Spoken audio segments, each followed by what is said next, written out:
और चलिए अब सीधी तस्वीर आपको दिखाते हैं जहां मुख्यमंत्री शिवराज सिंह चौहान कार्यक्रम में पहुंचे हैं। आपको बता दें आज बी.आर. अम्बेडकर की जयंती है। भीमराव अम्बेडकर की जयंती पर कार्यक्रम का आयोजन। मुख्यमंत्री क्या कुछ कह रहे हैं आपको सुनवाते हैं। साहब की जयंती के इस कार्यक्रम में उपस्थित मंच पर विराजमान भारतीय जनता पार्टी के प्रदेश के अध्यक्ष, खजुराहो के लोकप्रिय सांसद आदरणीय श्रीमान बी.डी. शर्मा जी, विभाग की मंत्री हमारी बहन सुश्री मीना सिंह जी, खजाने के मंत्री,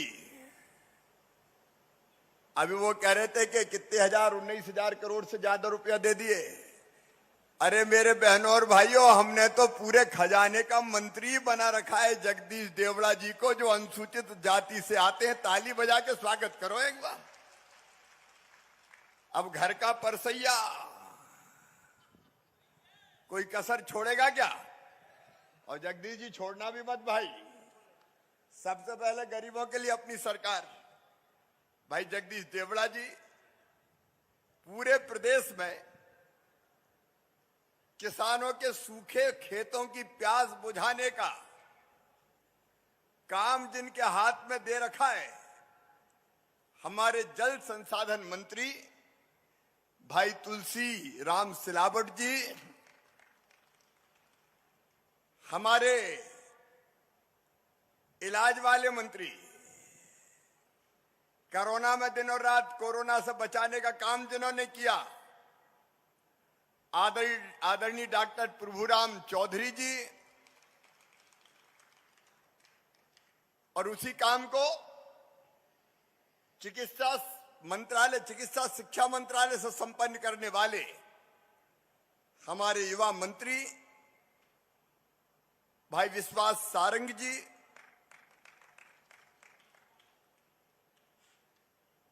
हमारी बहन कृष्णा जी, सावन सोनकर जी, अध्यक्ष मध्य प्रदेश अनुसूचित जाति वित्त विकास निगम, भारतीय जनता पार्टी के प्रदेश के महामंत्री विधायक आदरणीय हरिशंकर खटीक जी, हमारे सभी अधिकारी साथीगण, आदरणीय कैलाश जाटव जी, अनुसूचित जाति मोर्चे के भारतीय जनता पार्टी के अध्यक्ष भाई कैलाश जी, उनकी पूरी टीम, और इतनी गर्मी में यहां उपस्थित मेरी बहनों, मेरे भाइयों और मेरे भांजे भांजियों, दोनों हाथ जोड़ के आप सबको प्रणाम करता हूं। आज बाबा साहब की जयंती है और 2 साल बाद मना पा रहे हैं। 2 साल तो कोविड रहा तो निकल ही नहीं पाए। अब पिछले साल का जब इस समय सोचते हैं तो हमारे दोनों मंत्री और पूरे मंत्री, ये पीक टाइम था जब अस्पताल भर गए थे मरीजों से, और इस समय हम दिन रात ऑक्सीजन कहां से आएगी, ऑक्सीजन के सिलेंडरों की व्यवस्था कर रहे थे पिछले साल 14 अप्रैल को। लेकिन आज फिर खुली हवा में सांस ले रहे हैं, बाबा साहब की जयंती मना रहे हैं। आओ मेरे बहनों और भाइयों, श्रद्धा सहित दोनों हाथ जोड़ के बाबा साहब को प्रणाम करें और उनके प्रति आभार प्रकट करें। बाबा साहब अंबेडकर बहुमुखी प्रतिभा के धनी, एक गरीब परिवार में पैदा हुए।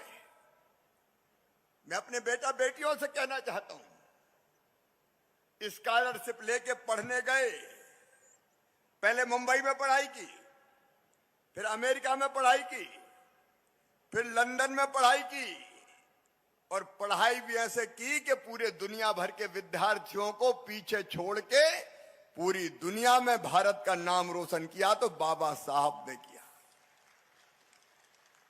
उनसे उच्च शिक्षित व्यक्ति मिलता नहीं है,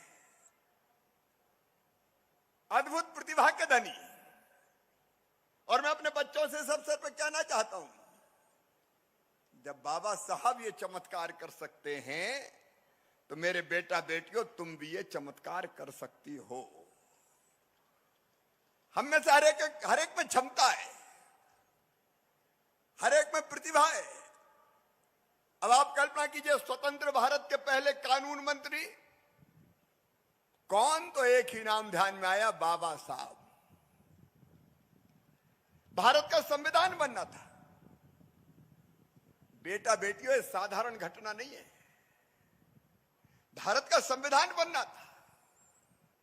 संविधान कौन बनाएगा?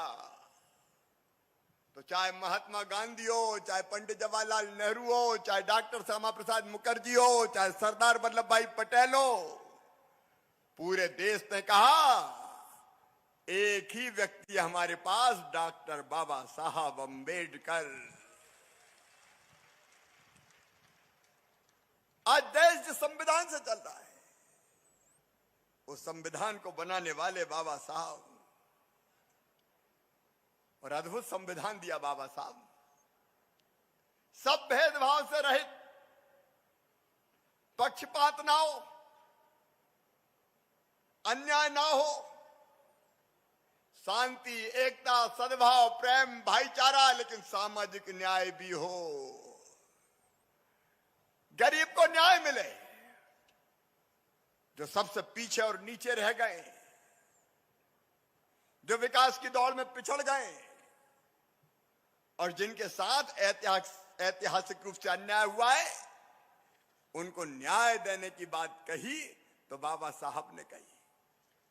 मेरे बहनों और भाइयों, बाबा साहब कहते थे, बेटा बेटियों तुमको बता रहा हूं, जरा नोट कर लेना दिल और दिमाग में। वो कहते थे, मनुष्य का जीवन लंबा होने के बजाय महान होना चाहिए, और महान होता है कर्मों के आधार पर। वे एक महान राजनेता थे, वे महान दार्शनिक थे, वे महान अर्थशास्त्री थे, वे महान शिक्षाविद थे, वे महान सामाजिक चिंतक थे, वो महान लेखक थे, वो महान विधिवेत्ता थे, और सही अर्थों में कहूं तो वो संपूर्ण मानव जाति के मसीहा थे, मसीहा बाबा साहब। भारत में सचमुच में दलितों, पीड़ितों, शोषितों, वंचितों और उपेक्षितों के आर्थिक, शैक्षणिक और सामाजिक सशक्तिकरण के सबसे प्रबल प्रकाश पुंज कोई अगर थे तो उनका नाम था बाबा साहब अंबेडकर। वो कैसे दुर्लभ महापुरुष थे, जिन्होंने जन्म से लेके लंबे समय तक अन्याय सहन किए, अपमान झेले, उपेक्षाएं सही, यातनाओं से गुजरे, लेकिन जब वक्त आया तो संविधान के रूप में भारतवर्ष के भविष्य की अमर रचना की तो बाबा साहब अंबेडकर ने। धन्य हो बाबा साहब, धन्य हो बाबा साहब। अगर भारत में संविधान में करोड़ों नागरिकों को वोट देने का अधिकार देकर सरकार चुनने का अगर अधिकार किसी ने दिया तो वो थे बाबा साहब अंबेडकर। लेकिन एक बात मन में कलेजे में चुभती है मेरे,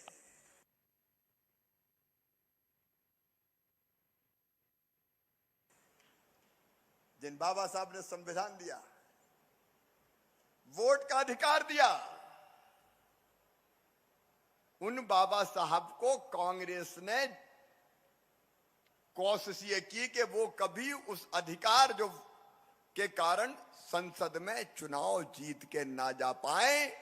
अगर चुनाव वो ना जीत पाए तो इस षड्यंत्र का अगर पाप किसी के सर पर है तो वो कांग्रेस पार्टी है। मेरे बहनों और भाइयों, हमेशा उनके खिलाफ उम्मीदवार खड़ा किया। ये सारा देश जानता और जान ले कि भारत के लोगों को धर्म, वंश, वर्ण, लिंग, रंग, जाति, भाषा, क्षेत्र के आधार पर विविधता होते हुए भी एकता और समानता का अधिकार किसी ने दिलाया तो वो थे बाबा साहब अंबेडकर। मेरे बहनों और भाइयों, हर भारतवासी को विचार की अभिव्यक्ति की, विश्वास की, धर्म और उपासना की स्वतंत्रता का अधिकार अगर किसी ने दिलाया तो उनका नाम था डॉक्टर बाबा साहब अंबेडकर। हम सबको गरिमा और गौरव के साथ बंधुतापूर्वक जीने की ताकत अगर किसी ने दिलाई है तो उनका नाम था बाबा साहब अंबेडकर। और अंतिम व्यक्ति के लिए जो सबसे गरीब है, उसके लिए सामाजिक, आर्थिक, राजनीतिक न्याय का सपना अगर किसी ने पूरा किया तो उनका नाम था बाबा साहब अंबेडकर। ऐसे बाबा साहब को बारंबार प्रणाम, बारंबार प्रणाम। आज हम उनके चरणों में श्रद्धा के सुमन अर्पित करने इकट्ठा हुए और मुझे कहते हुए गर्व है कि उनका जन्म हुआ महू में, मध्य प्रदेश की धरती पर वो जन्मे। और उनके जन्म स्थान पर अगर विशाल और भव्य स्मारक बना तो कभी कांग्रेस ने नहीं बनाया, बनाया तो भारतीय जनता पार्टी की सरकार ने बनाया। और आज वहां उनको मैं प्रणाम करके आ रहा हूं, कार्यक्रम संबोधित करके आ रहा हूं। मेरे प्रिय बहनों और भाइयों और बेटे और बेटियों, भारतीय जनता पार्टी की यह सरकार, मेरा साफ कहना है, हमारे प्रधानमंत्री जी ने केवल महू में नहीं, केवल महू में नहीं, चाहे दिल्ली हो, चाहे मुंबई हो जहां अंतिम संस्कार हुआ, चाहे नागपुर हो दीक्षा भूमि, और चाहे लंदन हो, अगर पंच तीर्थ बनाए तो भारत के प्रधानमंत्री श्रीमान नरेंद्र मोदी जी ने बनाए, स्मारक बनाए हर जगह बाबा साहब की स्मृति में। और आज मैंने तय किया है कि मुख्यमंत्री तीर्थ दर्शन योजना में हम पंच तीर्थों की यात्रा को भी सम्मिलित करेंगे, बाबा साहब अंबेडकर जी के पंच तीर्थ, तो भारत के नव तीर्थ। और केवल इतना ही नहीं, दिल्ली में बैठ के माननीय मोदी जी और यहां प्रदेश की भारतीय जनता पार्टी की सरकार लगातार सामाजिक न्याय देने का काम कर रही है। अभी जगदीश जी बता रहे थे, मेरे बेटा बेटियों, हम सब में क्षमता, प्रतिभा, योग्यता सब है। अगर आगे बढ़ने का समान अवसर बढ़ मिल जाए तो हमारे बच्चे चमत्कार कर सकते हैं। और इसलिए मेरे बेटा बेटियों, एक नहीं, ज्ञानोदय विद्यालय, श्रमोदय विद्यालय, छात्रावास, अब सीएम राइज स्कूल, जिनमें पढ़ाई की व्यवस्था मेरे बच्चों की निःशुल्क होगी, किताबें हो, छात्रावास में रहना हो। अभी जगदीश जी बता रहे तो मैं अपने बच्चों को आश्वस्त करना चाहता हूं कि तुम में क्षमता और प्रतिभा है, मैं कह रहा हूं। तो हमने यह फैसला किया कि केवल देश में नहीं, अगर दुनिया की किसी अच्छी यूनिवर्सिटी में भी एडमिशन होगा तो चाहे फीस 50 लाख रुपया साल भी हो, वो फीस तुम्हारे मम्मी पापा नहीं भरवाएंगे, तुम्हारा मामा भरवाएगा, भारतीय जनता पार्टी की सरकार भरवाएगी। और हमारे 114 बच्चे पढ़ रहे हैं, चाहे मेडिकल कॉलेज में एडमिशन हो, संगीत इंजीनियरिंग कॉलेज में एडमिशन हो, आईआईटी में एडमिशन हो, आईआईएम में एडमिशन हो, एनआईटी में एडमिशन हो, नीट के माध्यम से ला यूनिवर्सिटी में एडमिशन हो, सरकारी में हो और चाहे प्राइवेट में हो, तुम तो तैयारी करना मेरे बेटा बेटियों। वहां की फीस भी अब मेडिकल कॉलेज की, प्राइवेट मेडिकल कॉलेज की फीस होती है 7-8 लाख रुपया साल। वो फीस भी मम्मी पापा नहीं, मामा ही भरवाएगा, चिंता मत करना। प्रतियोगी परीक्षाओं की तैयारी के लिए, प्रतिस्पर्धा में अपने आप को खड़ा करने के लिए जो सहयोग चाहिए वो भी प्रदेश की सरकार देगी। फौज में, सेना में, पुलिस में भर्ती के लिए ट्रेनिंग चाहिए, कोचिंग चाहिए, उसकी व्यवस्था भी सरकार करेगी। पढ़ाई के क्षेत्र में कोई कसर नहीं छोड़ेंगे मेरे बेटा बेटियों। बाबा साहब ने कहा था शिक्षित बनो, ये पहला मंत्र था उनका, शिक्षित बनो। और तुम शिक्षित बनो, उसमें मामा कोई कसर नहीं छोड़ेगा, भारतीय जनता पार्टी की सरकार कोई कसर नहीं छोड़ेगी। इसी साल वित्त मंत्री जी बैठे, 1100 करोड़ रुपए का प्रावधान किया हॉस्टल्स में, छात्रावासों में सुधार के लिए, व्यवस्थाएं बेहतर करने के लिए, ताकि हमारी छात्रावासों की व्यवस्था चाक चौबंद हो जाए। कई तरह की कमियां उनमें थी, पुराने भवन बने हुए थे, लेकिन ये कोशिश की कि वो हमारे बच्चे ठीक ढंग से रह के पढ़ाई कर सके। अभी लगातार सरकारी नौकरियों में भर्ती का अभियान चल रहा है, पद लगातार निकाले जा रहे हैं, बैकलॉग के पद भरने का भी अभियान चलाया हुआ है, ताकि रोजगार के अवसर भी मिले। मेरे बेटा बेटियों, एक शासकीय नौकरियों में रोजगार, और रोजगार का दूसरा माध्यम जिसके अंतर्गत आज हम अपने बच्चों को, एससी के बच्चों को लाभान्वित करेंगे, वो है स्वरोजगार खड़ा करना। मुझे कहते हुए प्रसन्नता है मेरे बेटा बेटियों, इसी साल हमने मुख्यमंत्री युवा उद्यमी योजना बनाई, और अगर अनुसूचित जाति का बेटा बेटी, जनजाति का बेटा बेटी, गरीब बेटा बेटी अगर अपने खुद का बिजनेस खड़ा करना चाहता है, उद्योग लगाना चाहता है, तो 1 लाख से लेके 50 लाख रुपए तक की व्यवस्था बैंक करेंगे, और बैंकों को पैसा वापस करने की गारंटी तुम्हारा मामा लेगा, भारतीय जनता पार्टी की सरकार लेगी। इसी योजना के अंतर्गत अभी लाभान्वित नई योजना है, और इसमें 5% 7 साल तक ब्याज भी भरवाने का काम भारतीय जनता पार्टी की सरकार करेगी, ताकि तुम्हारा व्यवसाय खड़ा ढंग से हो सके, तुम आगे बढ़ सको। और एक नहीं, अभी मैंने पता किया, लगभग हमारे 22 लाख बच्चों को स्कॉलरशिप देने का काम किया जा रहा है। 1131 छात्रावास संचालित है। मैं उसके बहुत गहराई में नहीं जाना चाहता।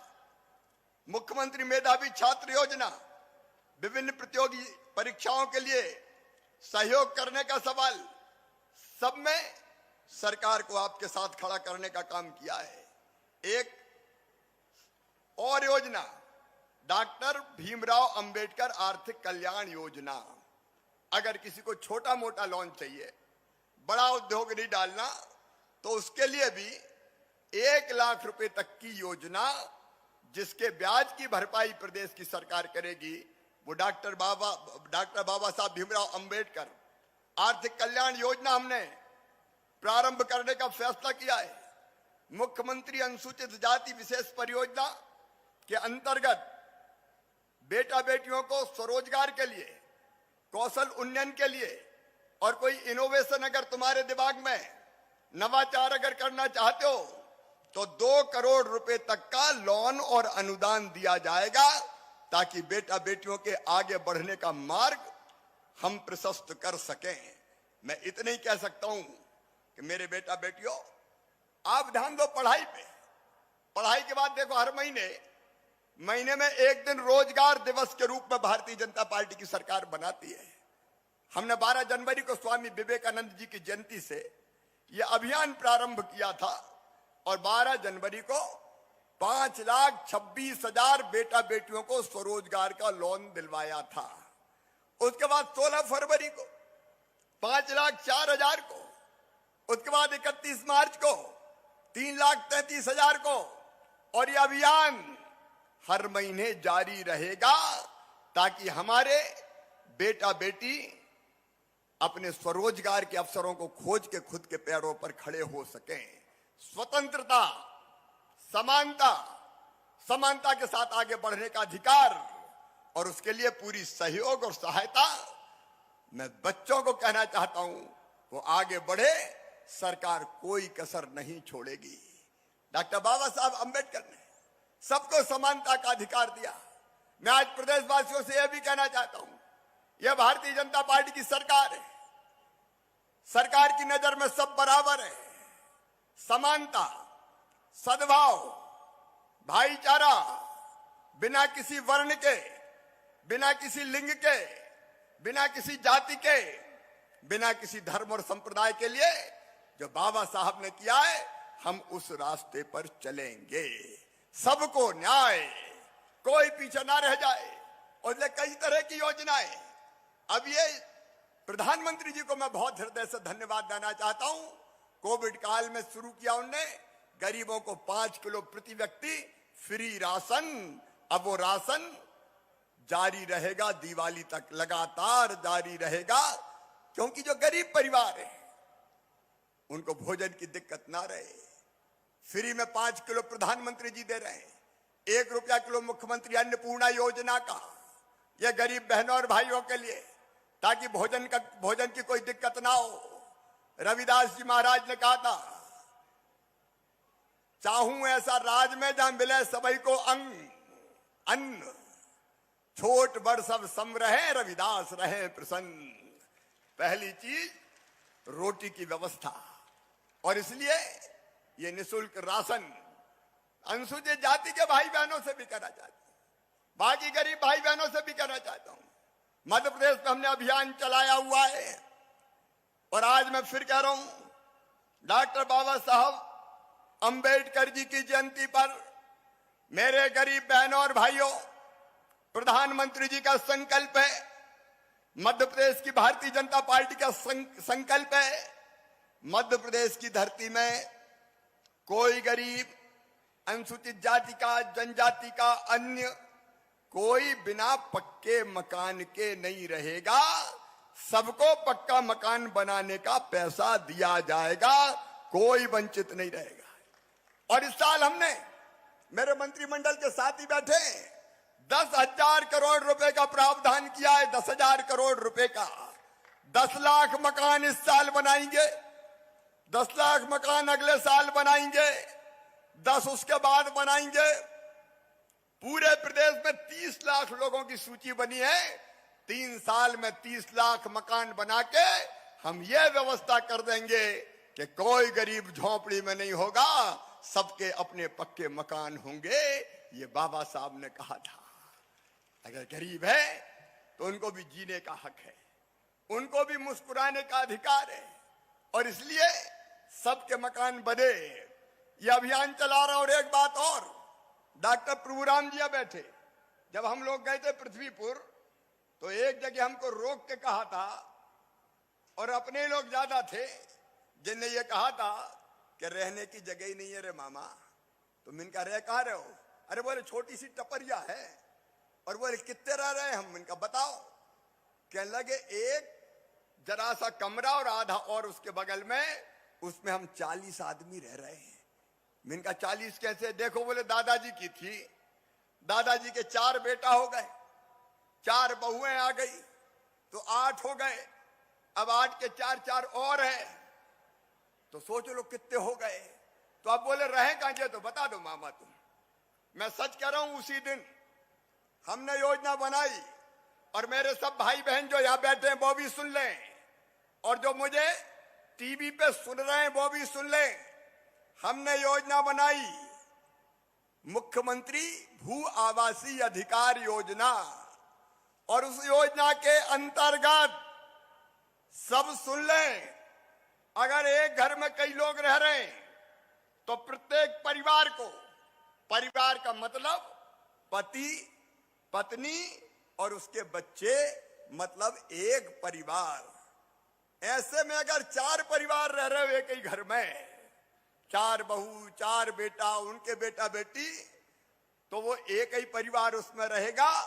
3 को अलग प्लाट काट के रहने की जमीन का पट्टा दिया जाएगा, और वो पट्टा सरकारी जमीन हो तो सरकारी जमीन पे देंगे। अभी आपको पता है माफियाओं से कितनी जमीन छुड़ाई है हमने। बुलडोजर चल रहा है कि नहीं चल रहा है? अरे बताओ चल रहा है कि नहीं चल रहा है? ये बुलडोजर चला चला के 21,000 एकड़ जमीन छुड़ाई है हमने माफियाओं से, गुंडों से।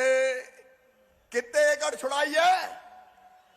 मैं फिर बता रहा हूं, 21,000 एकड़ कितनी छुड़ाई है।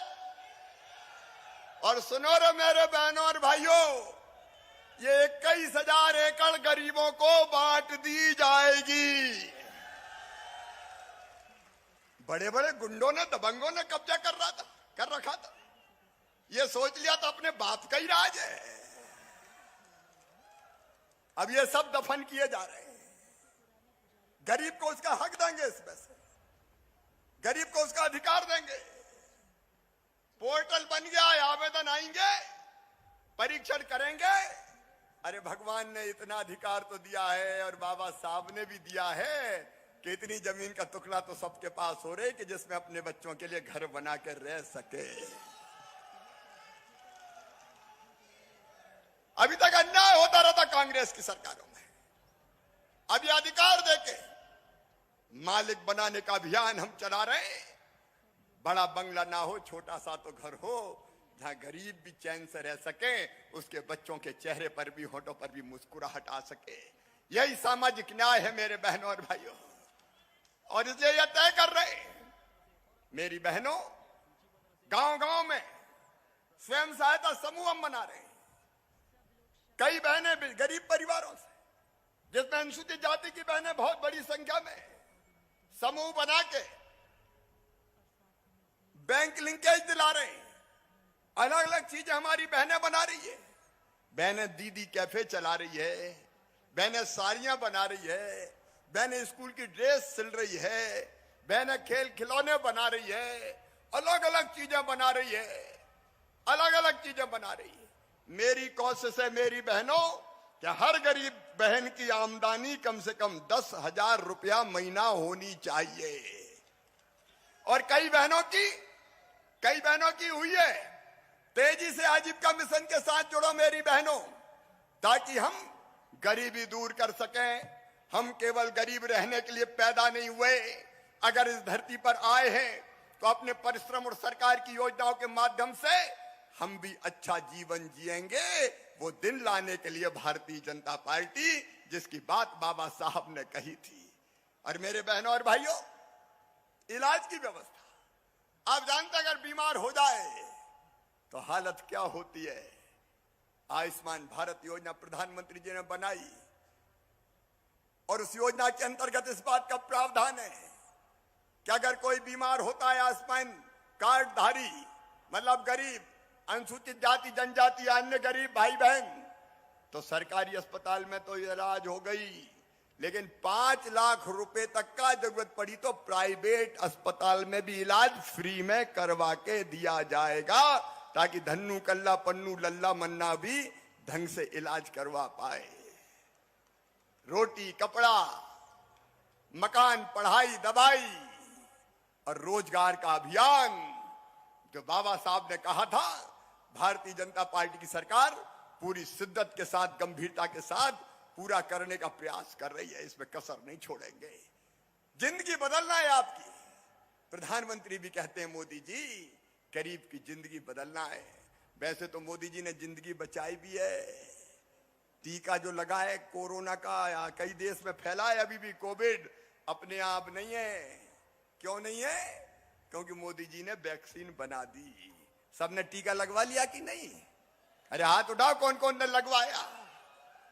अभी बच्चों का लग रहा है 12 से लेकर 14 साल का, उनके भी लगवा लाना। चीन मीन में फैल रहा है, लेकिन अपने आप नहीं फैल रहा, क्योंकि वैक्सीन मिल गई, मोदी वैक्सीन। कांग्रेस ने उसमें भी बड़े भ्रम फैलाए, मत लगवा लेना, ये मोदी वैक्सीन है, मर जाओगे मर जाओगे, डराने की कोशिश की। और बाद में रात के अंधेरे में सबसे पहले खुद ही लगवाया है। हमारे तो लगा दो, बाकी मरे तो मर जाए, मत लगवा लेना, और खुद लगवा के आ गए। उस कठिन समय जो व्यवस्था भारत सरकार ने की, सचमुच में वो अद्भुत थी। अब जो काम हो रहे हैं गरीबों के कल्याण के, जो काम हो रहे हैं विकास के, कई लोगों को पसंद नहीं आ रहे। वो मन ही मन कुढ़ रहे हैं, षड्यंत्र कर रहे हैं। मेरे बहनों और भाइयों, आज एक बात कहना चाहता हूं। भारतीय जनता पार्टी की सरकार बाबा साहब के बताए हुए संविधान पर चलेगी। और हमने तय किया है जो सबसे पीछे सबसे नीचे, उसका हक सबसे पहले देंगे। जलने वाले जला करें, हमें उसकी परवाह नहीं है। लेकिन कुछ लोग षड्यंत्र कर रहे हैं, प्रदेश की शांति भंग हो जाए, प्रदेश में लड़ाई झगड़े हो जाए, प्रदेश में दंगे हो जाए, प्रदेश को दंगे की आग में झोंक दो।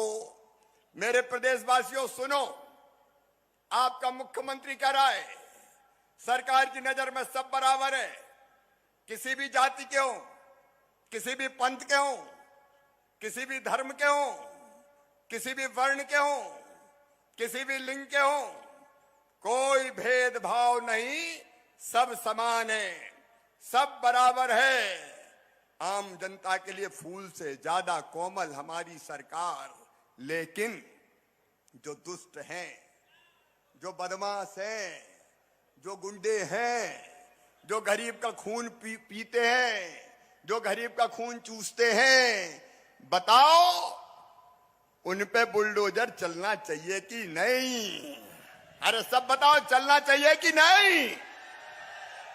तो ये वो सोच लें कि वो नहीं बचेंगे, उनको नहीं छोड़ेंगे। सज्जनों के लिए फूल से ज्यादा कोमल, लेकिन दुष्टों के लिए वज्र से ज्यादा कठोर है ये सरकार। और इसलिए कुछ लोग षड्यंत्र कर रहे हैं, आग लग जाए, दंगे भड़क जाए। खरगोन में क्या हुआ?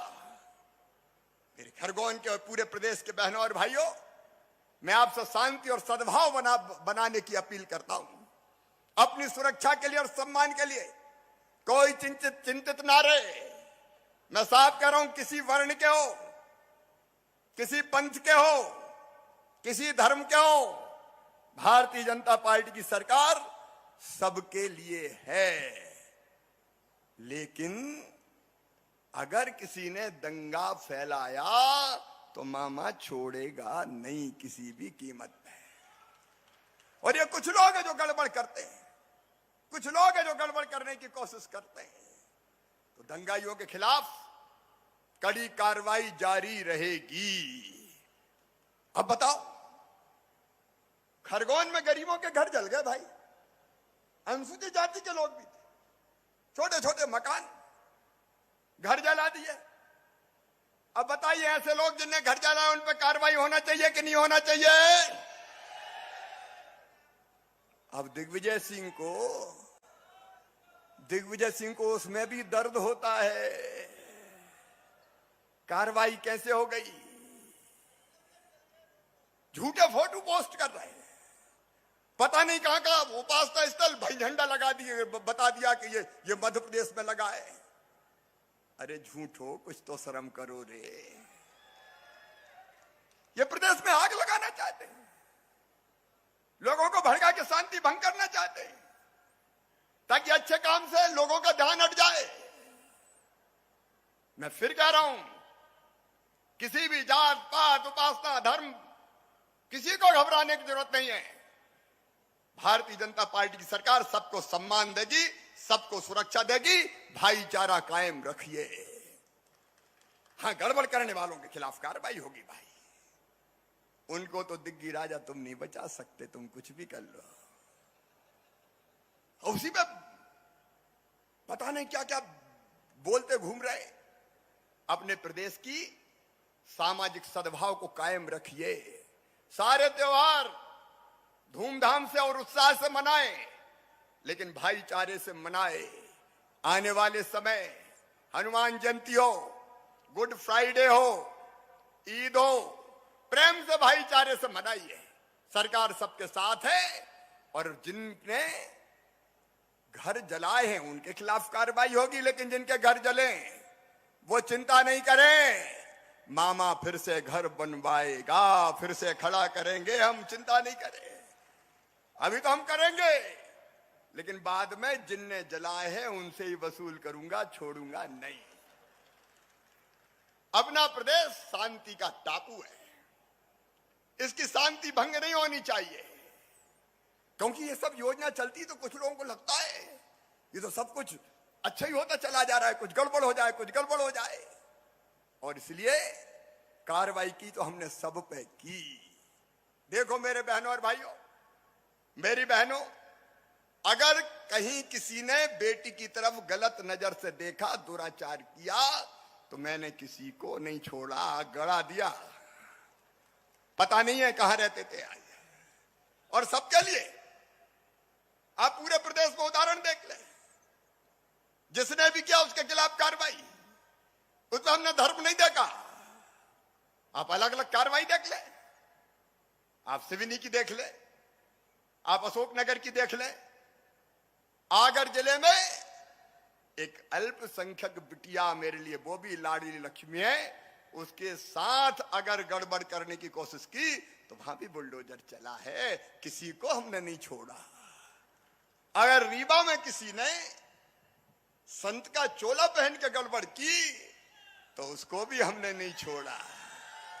हमने किसी को नहीं छोड़ा, हम किसी को नहीं छोड़ने वाले। लेकिन पता नहीं ओवैसी साहब वहीं से चिल्ला रहे, मध्य प्रदेश में ये हो रहा है, मध्य प्रदेश में ये हो रहा है। आके तो देख भैया,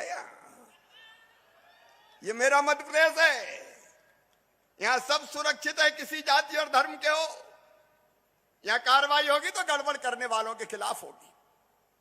और इसलिए बाबा साहब ने जो हमें राह दिखाई, स्वतंत्रता, समानता, सामाजिक सद्भाव, बंधुत्व, भाईचारा, उसी पे हम चलेंगे। सबको सुरक्षा और सबको सम्मान, प्रेम से अपने अपने त्योहार मनाओ।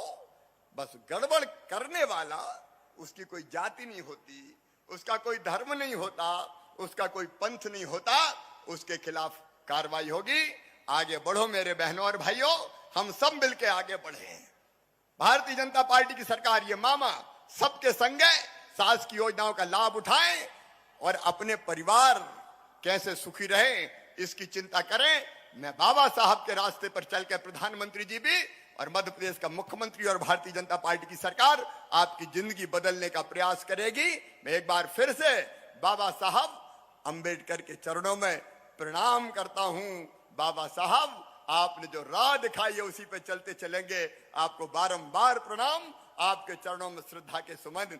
बहुत बहुत धन्यवाद। मेरे साथ बोलिए भारत माता की, डॉक्टर बाबा साहब अंबेडकर की, डॉक्टर बाबा साहब अंबेडकर। अरे जोर से जरा, इतनी जल्दी क्या है जाने की। बाबा साहब अमर रहे। इधर से भी आवाज आए, बाबा साहब अमर रहे, बाबा साहब अमर रहे। जय भीम। अब कुछ योजनाओं का लाभ जो अनुसूचित जाति के बेटा बेटियों के लिए प्रारंभ कर रहे हैं, उनका लाभ यहां दिया जाएगा। धन्यवाद। बहुत बहुत धन्यवाद माननीय मुख्यमंत्री जी। अब आपसे विनम्र आग्रह है कि आप अपने यहां जारी करें। सबसे पहले अत्याचार निवारण अधिनियम पीओए के तहत ऑनलाइन स्वीकृति की प्रक्रिया का एमपी टास्क पर सिंगल क्लिक से शुभारंभ के लिए आपसे विनम्र आग्रह। रिमोट के जरिए सिंगल क्लिक से आप एमपी टास्क पर परियोजना को जारी करें। अनुसूचित जाति कल्याण विभाग द्वारा क्रियान्वित अत्याचार निवारण अधिनियम योजना का क्रियान्वयन वर्तमान में ऑफलाइन तरीके से हो रहा है। इस योजना के संचालन में पारदर्शिता लाने के लिए विभिन्न गतिविधियों और प्रक्रियाओं का कंप्यूटरीकरण कर एमपी टास्क परियोजना के अंतर इसे गो लाइव किया जा रहा है। एमपी टास्क पोर्टल पर इस योजना के रोल आउट होने पर प्रदेश के अनुसूचित जाति एवं जनजाति वर्ग के हितग्राहियों को शासन की योजनाओं के अंतर्गत राहत राशि और अधिक सुगमता से सीधे उनके बैंक खाते में डीबीटी के माध्यम से तुरंत प्रदाय की जाएगी। थाना में प्रकरण दर्ज होने के पश्चात संबंधित जिला अधिकारी द्वारा एमपी टास्क पोर्टल पर प्रकरण पंजीकृत किया जाएगा।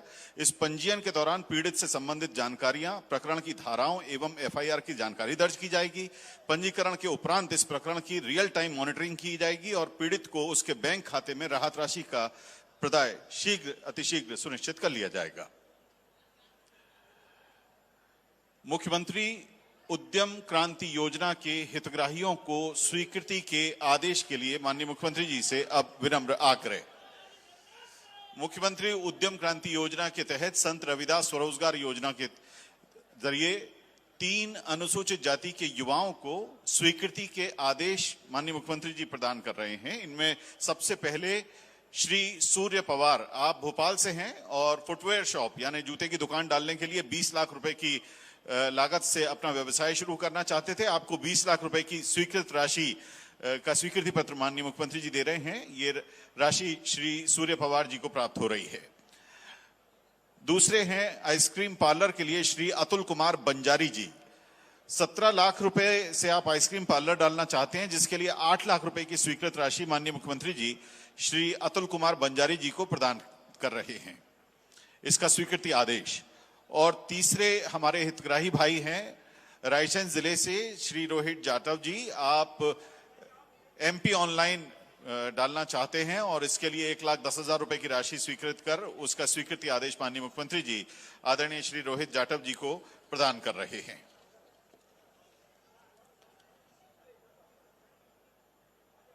प्रधानमंत्री आदर्श ग्राम योजना, इसके अंतर्गत ग्रामीणों को अब माननीय मुख्यमंत्री जी यहां सर्टिफिकेट्स देंगे। हम आपको बता दें कि अनुसूचित जाति बाहुल्य ग्रामों के समुचित विकास के लिए आदर्श ग्राम घोषित करने की एक नीति है। इसमें 500 से अधिक आबादी वाले और 50% से अधिक अनुसूचित जाति वर्ग की आबादी वाले 1074 ग्रामों का चयन किया गया। ये केंद्र की योजना थी। इसके अंतर्गत भारत सरकार प्रत्येक ग्राम को अपने विकास कार्यों के लिए 20 लाख रुपए की सहायता देती है, राशि देती है। और भारत सरकार के मॉनिटरिंग पोर्टल में 100 अंकों में से जिन ग्रामों को 70 अंक से ज्यादा का स्कोर प्राप्त होता है और जो ओडीएफ फ्री होते हैं, उन्हें आदर्श ग्राम घोषित किया जाता है। अब माननीय मुख्यमंत्री जी से विनम्र निवेदन है कि आप सिंगल क्लिक के माध्यम से ऐसे 604 ग्रामों को आदर्श ग्राम घोषित करें, सिंगल क्लिक के माध्यम से। यहां जो हमारे आदर्श ग्राम घोषित होने वाले हैं, उनमें अभी सीहोर के ग्राम कादूखेड़ी ग्राम पंचायत सिंगारचोरी के विकास खंड आष्टा के श्री मान सिंह पिता देवी सिंह को उन्होंने किया। अब ये सिंगल क्लिक के माध्यम से 604 ग्रामों को माननीय मुख्यमंत्री जी आदर्श ग्राम घोषित कर रहे हैं। सीहोर जिले के ग्राम कादूखेड़ी ग्राम पंचायत सिंगारचोरी विकासखंड आष्टा को 100 में से 94 अंक प्राप्त हुए थे। अब दूसरा जो ग्राम है वो 100 में से 82 अंक हासिल करने वाला ग्राम रायमुंद्रा पंचायत धारूखेड़ी विकासखंड कुरवई है। यहां से अभिषेक अहिरवार पिता श्री मुकेश अहिरवार आएंगे और अपना सर्टिफिकेट हासिल करेंगे। और इसी सिलसिले में तीसरा ग्राम है नर्मदापुरम जिले का ग्राम पंचायत चीचली विकासखंड सुहागपुर से श्री खेत सिंह अहिरवार आ रहे हैं सर्टिफिकेट लेने के लिए। इस ग्राम के कुल 100 में से 81 अंक का स्कोर हासिल हुआ है। नर्मदापुरम से श्री खेत सिंह अहिरवार पिता श्री गुप्त सिंह, सभी के स्कोर कार्ड माननीय मुख्यमंत्री जी इन हितग्राहियों को और इन ग्रामों को सौंप रहे हैं। हमारे बीच में मौजूद हैं पूर्व विधायक माननीय श्री कैलाश जाटव जी। उनसे विनम्र आग्रह हम करने जा रहे हैं कि वो आए और आज सभी की माननीय उपस्थिति के प्रति अपना विनम्र धन्यवाद प्रेषित करें। सभी को नमस्कार। अनुसूचित जाति कल्याण विभाग के द्वारा आज बाबा साहब अंबेडकर जयंती का यह कार्यक्रम बनाया गया। इस कार्य